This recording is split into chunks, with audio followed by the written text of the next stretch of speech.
Menjaga kita yang hari yang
Rasulullah itu tatkala dia tidur makannya malam, tapi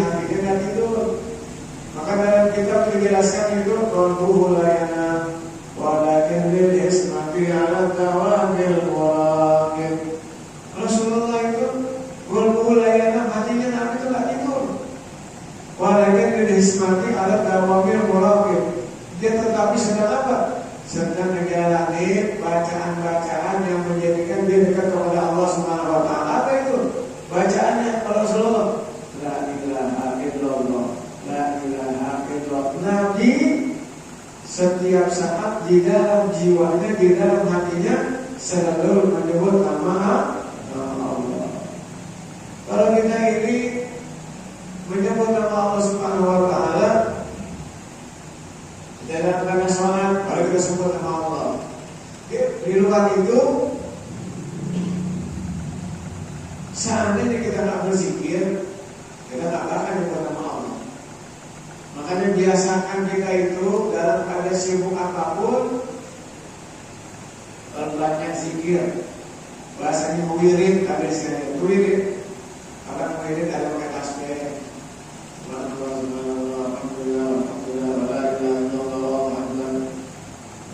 Ada orang yang sekarang itu orang mencetak, dipencet keluar angkanya 1, 2, 3, 4, 5, 6 sampai 500 ribu. Ya, kita baca tahu. Ya, ini yang berjudul la ilaha illa anta, ini yang berjudul la ilaha illa. Zikir banyak kali istilahnya. Orang yang suka menyebut nama Allah, maka jiwanya ditenangkan oleh Allah Subhanahu wa taala. Ala inna bi zikrillah tatma'innul qulub. Sesungguhnya itu zikir itu menenangkan hati. Orang kalau yang sholat, yang rajin, sholat yang bagus, jiwanya tenang. Cuma tenang jiwanya sekalian. Orang yang kalau tak sholat, gelisah jiwanya dia. Gelisah. Kenapa gelisah?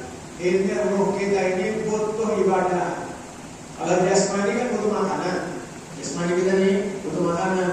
Makan nasi, makan yang lainnya, butuh makan, butuh minum, yang butuh yang lainnya, makanan. Jasmani butuh, rohani butuh tuh kalimat-kalimat tauhid, kita zikir, sebut nama Allah supaya jiwa kita tenang, tidak bimbang. Ada orang yang hidupnya itu bimbang aja. Sholat bimbang, di rumah bimbang. Ada juga yang kadang-kadang hatinya galau. Galau itu hatinya itu semrawut dan sebagainya. Ada orang yang demikian juga. Diamnya dia galau, kerja galau, sholat galau, semuanya kacau hadis sekalian itu. Sampai terkadang itu kalau dia sholat, bukan cuma sekali, kadang-kadang kalau sholat lupa, berantakan sholatnya. Kadang-kadang dia nggak rukuk, kadang-kadang dia nggak sujud, kadang-kadang rokaatnya lebih, kadang rokaatnya kurang dari sekalian. Kenapa? Ya subuh-subuh dia nggak khusyuk sholatnya. Maka kita kalau lagi sholat, lagi ibadah, tanam kesungguhan kita bahwasanya kita sedang melaksanakan perintah Allah Subhanahu wa taala. Kita rasakan ini. Kalau orang yang sholat di subuh-subuh dan dia khusyuk, waktu dia salam, Assalamualaikum warahmatullahi wabarakatuh, itu seolah-olah kita menyelesaikan perintah Allah dan menjadikan ketenangan hidup, sekaligus terkadang kita sudah menang dalam kehidupan kita. Assalamualaikum warahmatullahi wabarakatuh. Kayaknya lepas nih hati kita. Kalau sholat hati kita kayaknya tenang. Pertanda sholat kita khusyuk. Dari situ aja udah. Kalau ngerasa enak gitu, oh berarti saya sholatnya khusyuk. Sekalipun mungkin dalam sholatnya lagi takbir ingat ini, lagi sujud ingat ini, lagi rukuk ingat itu, tetapi kita sudah berusaha sungguh-sungguh di akhir sholat kita akan merasakan begitu nikmatnya melaksanakan amal ibadah sholat. Mudah-mudahan kesungguhan kita ini yaitu untuk apa? Meraih keberuntungan kita ibadah di alam dunia. Ya, karena ibadah kan banyak, bukan cuma sholat doang, ngaji Quran, kita baca Quran, sedekah, ya banyak berakhlak yang mulia itu ibadah. Ya, menjaga pandangan, menjaga lisan, menjaga pendengaran. Langkah kita ini sering ke masjid, sering kita ini sholat berwudu. Karena suatu ketika Rasulullah waktu kumpul bersama para sahabat, kata Nabi, wahai sahabat, sebentar lagi ada seorang pemuda ahli surga. Sahabat bingung, ditungguin tuh pemuda yang datang.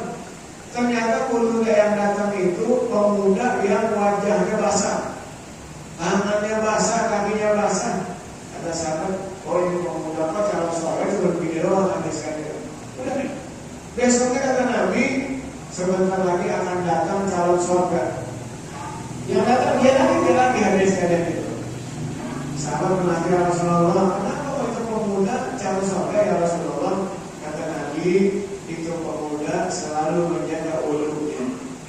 Itu pemuda selalu menjaga wudhunya. Kalau kita ini kadang-kadang wudhu kita kan tahu sholat doang.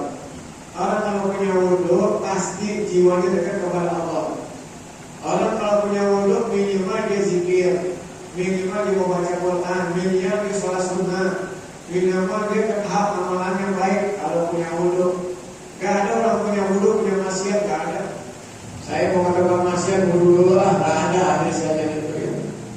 Ya, jadi terkadang kita ini banyak amalan-amalan yang pahalanya Allah berikan, karena kita lupa.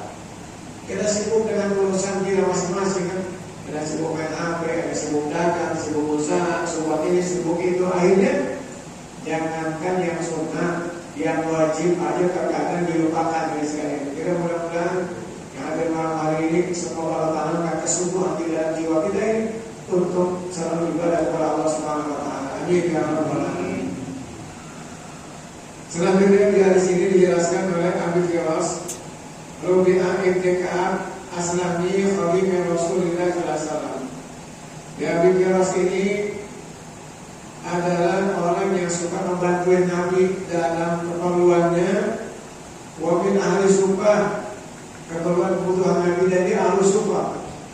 Jadi itu di zaman Rasulullah banyak tuh kabilah-kabilah.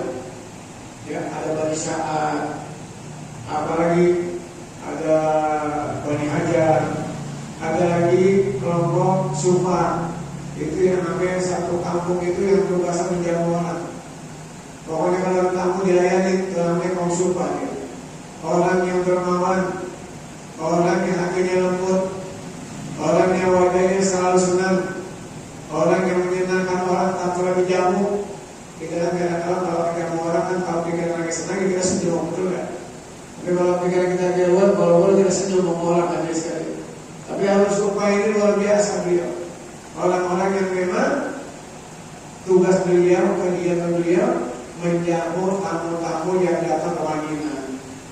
Yang datang ke Masjid Nabawi, yang jauh datang jauh sama orang ahli Sufah.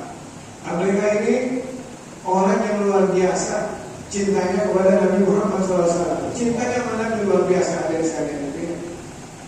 Selanjutnya kata beliau, Kuntu Abi Muhammad SAW. Suatu ketika aku marah bersama Rasulullah dan aku tidur bersama rombongan yang baginda Nabi Muhammad SAW. Dia tidur bersama Rasulullah SAW. Kalau kita mau orang mau bisa rombongan sama Nabi, berarti itu orang pilihan. Kadang-kadang agak bisa semua orang sahabat itu dekat kepada Rasulullah SAW. Jadi orang yang menawi itu orang yang pilihan. Kenapa? Mereka orang-orang yang tangguh. Orang-orang itu yang siap diajak sengsara, bahasa gitu dari sekalian. Jadi orang-orang yang siap diajak sengsara. Gimana kan sengsara? Rasulullah kalau dakwah itu jauh jalannya. Jalan naik bukit, turun bukit, naik gunung, turun gunung, masuk kampung, keluar kampung. Lewat padang pasir yang luar biasa, jalan kaki, tidak bisa bayangin ya sekali. Jadi kalau bukan orang-orang pilihan, nggak mampu diikuti baginda Nabi Muhammad SAW. Seperti siapa itu? Ada Abu Hurairah, sahabat Nabi, ya. Ada Salman Al-Farisi, ada Sa'ad bin Abi Waqqas, ada Umar bin Khattab, ada Hamzah bin Abdul Muttalib, ada Ali bin Abi Thalib, Sayyidina Abu Bakar, Sayyidina Utsman. Mereka sahabat Nabi yang setia mendampingi dakwahnya baginda Nabi Muhammad SAW. Kalau dia bicara setia itu bukan cuma sekali doang, setiap hari bayang. Setiap hari dia ikut dakwah. Dia pengen tahu Rasulullah itu seperti apa dakwahnya Nabi. Dia pengen tahu seperti apa ibadahnya Rasulullah SAW. Dia pengen tahu akhlaknya Nabi seperti apa. Dicatatlah oleh mereka yang dikenal dengan hadis-hadis yang diriwayatkan Abu Hurairah, Salman Al-Farisi, ya, diriwayatkan oleh banyak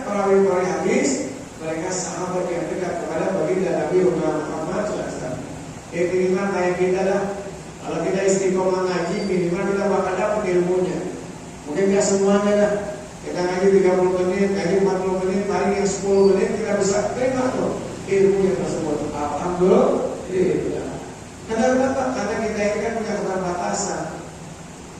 Yang punya keterbatasan di dalam mungkin dalam penangkapannya, ya, dalam menerimanya, dalam menyimpannya di dalam hati kita. Ada orang yang mampu menyimpan 1 jam di apa? 2 menit lupa aja di sana. Waktu disampaikan ingat, dia akan langsung tersimpan. Ada yang kayak begitu, tersimpan kehilangan tergantung daya ingat yang ada di sekalian. Tapi kita minimal kita hadir ngaji aja. Kita duduk ngaji, duduk taklim. Apa ini menggugurkan kewajiban kita menuntut ilmu agama. Kalau kita sudah menggugurkan kewajiban kita untuk ilmu agama, kita ibadah dan pulang aja dimaafin Allah Subhanahu Wa Taala. Karena kenapa? Kita sudah nuntut ilmu. Orang yang nuntut ilmu berarti orang yang pengen ibadahnya sempurna. Kalau orang masih pengen nuntut ilmu, berarti dia punya kekurangan di dalam ibadahnya. Dia pengen sempurnakan dengan nuntut ilmunya. Dia berusaha dulu hadir ngaji. Sehingga kalau ada kekurangannya, Allah Maha tahu dalam setiap langkah kehidupan kita. Allah Maha tahu setiap amal ibadah yang kita kerjakan. Allah Maha tahu. Kadang-kadang kita sendiri nggak tahu. Kita sholat kadang-kadang lewat rakaatnya. Kita nggak tahu. Allah tahu. Inna Allah ya'lamu bima ta'malun. Allah tuh tahu apa kita nggak tahu. Kadang-kadang kita ini lupa. Tadi wudu apa belum? Udah kayaknya kalau belum wudu. Allah tahu apa kita berbuat. Semua kehidupan kita ini dari mulai kita lahir sampai nanti kita meninggal, semuanya terekam. Memorinya terekam, tidak ada sedikit pun yang hilang rekamannya di hadapan Allah Subhanahu Wa Taala. Dibuka semuanya tuh. Dari mulai kita balik, dari mulai kita ngaji dulu. Kalau waktu kita masih suka ngaji tuh di kampung tuh ada namanya surau. Ngaji di Langgar dari sekaliannya. Ngaji di Langgar, kita ngaji atau di Jariya, Al-Ibaqah, boleh meningkat, boleh meningkat lagi baca. Kita fikih, kita tahu, mulai belajar rukun-rukun kita belajar. Dulu waktu masih kecil kita ngaji. Seiring usia kita lupa kita hadis saja. Sibuk dunia lupa. Yang tadi kita masih kecil ngaji Qurannya lancar, baca tentang itu tajwidnya ngerti. Seiring kita usia kita banyak, anak kita nggak pernah baca, kita nggak latih, lupa hadis saja. Makanya majelis taklim mengingatkan kembali hal-hal yang dulu pernah kita jalani itu. Ngaji, sholat, bareng-bareng, ibadah, lain sebagainya. Di majelis taklim kita mengingat kembali. Mengingat itu paling gampang. Kalau orang sudah pernah menjalani, tinggal ingetin. Itu ibadah tinggal lancarin. Kita ini pernah ke Bogor sekali. Yang kedua kalinya lagi, kita mulai ingat tuh hadis sekalian. Oh ini namanya Cibinong nih. Oh ini namanya ini. Oh ini namanya ini. Sama kayak orang ngaji. Orang ngaji itu sama. Waktu dulu kita ngaji kita ulang. Pas diulang, dulu sampai di sini pelajarannya. Sampai di sini pelajarannya. Sampai di sini pelajarannya. Untuk orang yang dulu di majelis taklim, dia masih duduk, dia masih ngaji, masih untuk ilmu agama. Mudah-mudahan keberkahan sampai kepada kita semuanya. Amin ya rabbal alamin. Kalau di zaman Rasulullah itu para sahabat. Para sahabat terdekat sama Rasulullah ada kekurangan hanya Nabi. Gimana sholat yang benar, bagaimana wudu yang sempurna, bagaimana tata caranya untuk ngaji, bagaimana ininya, bagaimana dikasih tahu Rasulullah SAW. Enak. Tapi nggak semua orang di zaman Rasulullah dia kenal Nabi Muhammad yang beriman kepada Allah Subhanahu Wa Taala. Itu doang hadisnya. Nggak semuanya orang yang di zaman Rasulullah dia kenal Nabi Muhammad, lantas dia beriman, nggak juga. Nanti masuk Islam enggak juga. Kenapa? Pada saat itu ujiannya lebih berat lagi dari Islam. Ujiannya lebih berat. Sampai kata Nabi di antara sahabat, wahai sahabatku, aku melindungi umatku. Kata sahabat yang Rasulullah, apa mungkin aku bukan umatku ya Rasulullah? Kata Nabi, engkau itu bukan umatku, engkau itu sahabatku. Kata Nabi, umatku itu yang mana mereka tetap mengikuti syariatku, tapi aku sudah tiada. Dia nggak berjumpa denganku, dia masih sholat. Dia nggak ketemu denganku, dia masih puasa Ramadan. Dia nggak pernah melihatku, tapi dia bisa zakat. Dia belajar dariku, tapi dia haji, dia umrah, akhlaknya bagus. Karena kenapa? Kita belajar dari kitab-kitab yang disampaikan oleh junjungan kita, baginda Nabi Muhammad SAW. Ini dilewatkan oleh para hadis, para ahli-ahli hadis, mereka menghafal semuanya, ditulis, dipelajari sampai kita tahu bagaimana nilai-nilai ibadah, sejauh mana ibadah kita, sejauh mana pahalanya, bagaimana hukum syariat, bagaimana hukum ini, bagaimana hukum itu, adanya di hadis Rasulullah SAW. Kalau kita belajar hadis, kita nggak akan bisa dari sekali itu. Makanya alhamdulillah malam hari ini Allah berikan kemudahan kita duduk di majelis taklim. Karena memang orang ngaji ujiannya berat. Kalau orang ngaji duit nggak ada ujiannya. Orang ngaji itu ujiannya berat. Berat ujian yang pertama, orang ngaji itu diuji ngantuk, lemes, capek, berat langkahnya. Orang ngaji itu ujiannya berat. Kenapa? Kata Nabi itu, orang terkenal untuk ilmu agama, setan ambil bagian. Kalau seandainya kita kalah dengan setan, kita kalah satu sama setan. Kalau kita bisa menang, malam hari ini kita menang. Kita banyak satu, setan kalah sama kita. Kenapa? Kita duduk ngaji, kita sholat berjamaah, berarti setan kalah satu. Besok setan datang sama kita. Bagaimana caranya ini yang ngaji besok jangan ngaji lagi? Gimana caranya yang tadi kita sholat berjamaah, besok jangan sholat berjamaah? Setan gak akan ganggu kita, lebih dahsyat lagi hadis kayak itu. Tapi alhamdulillah kita dengan iman Islam, dengan ketaatan kita, dengan semangat kita, dengan istiqomah kita, semua kita bisa menjalankan